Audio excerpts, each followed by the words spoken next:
곳곳에서는 절도 사건도 이어지고 있습니다. 강남의 한 중고 명품 매장에 도둑이 들었는데요. 이 도둑 굉장히 용의주도합니다. 영상을 보면서 제가 설명드리겠습니다. 검은색 헬멧을 쓴 남성이 서성이고 있습니다. 잠시 후 중고 명품 매장을 향해 돌멩이를 집어던집니다. 나머지 유리벽도 망치로 부순 뒤에 안으로 들어가는데요. 망설임도 없이 진열장 한 곳을 향해 다가갑니다. 이곳에는 명품 시계가 있었는데요. 초록색 상자 5개를 순식간에 쓸어갑니다. 다른 곳은 쳐다보지도 않고 이미 노렸다는 듯이 명품 시계 진열장만 쓸어간 겁니다. 자, 그러니까 주변에 다른 수입 명품들이 많았습니다. 그런데 쳐다보지도 않았습니다.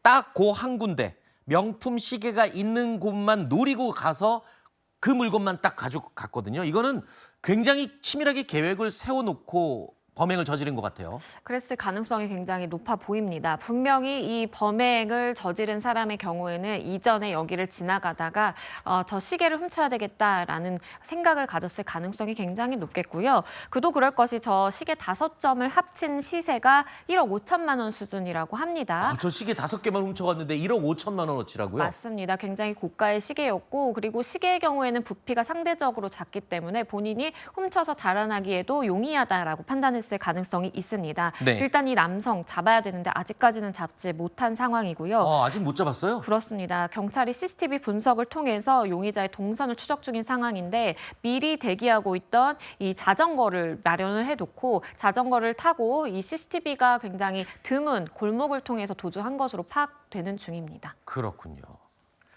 하지만 우리 대한민국 경찰이 누굽니까?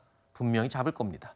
자, 시내 편의점에서도 절도 사건이 발생했는데요. 그런데 이 절도를 벌인 범인들이 10대 중학생들이었습니다. 영상 보시죠.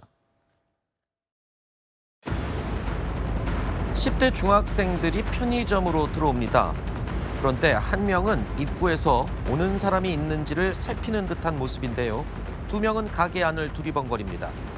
주인이 잠시 물품 창고로 들어가자 그 사이에 판매대 위에 있던 지갑에서 현금을 훔쳐 달아납니다. 이를 본 주인이 따라가려고 하자 다른 한 명이 다가와서 껌이 진열된 곳을 물으며 시선을 돌립니다. 이상함을 느낀 주인이 이들을 불러 세우지만 모두 도망쳐버립니다. 이 근처에서 한 30분은 넘게 서 있었어요. 편의점 앞에서 계속 있었죠. 지나가는 아가씨들이 2명이 있었는데 뭘 쳐다보냐고 시비를 걸었어요. 불량해 보였어요. 담배 피고 침 뱉고 하는데 서서 불량해 보였어요. 자, 저 녀석들 저 범행을 저지른 모습을 보니까 애들이라고는 믿기지 않을 정도로 너무 자연스럽고 그리고 역할도 굉장히 조직적으로 움직이고 있거든요.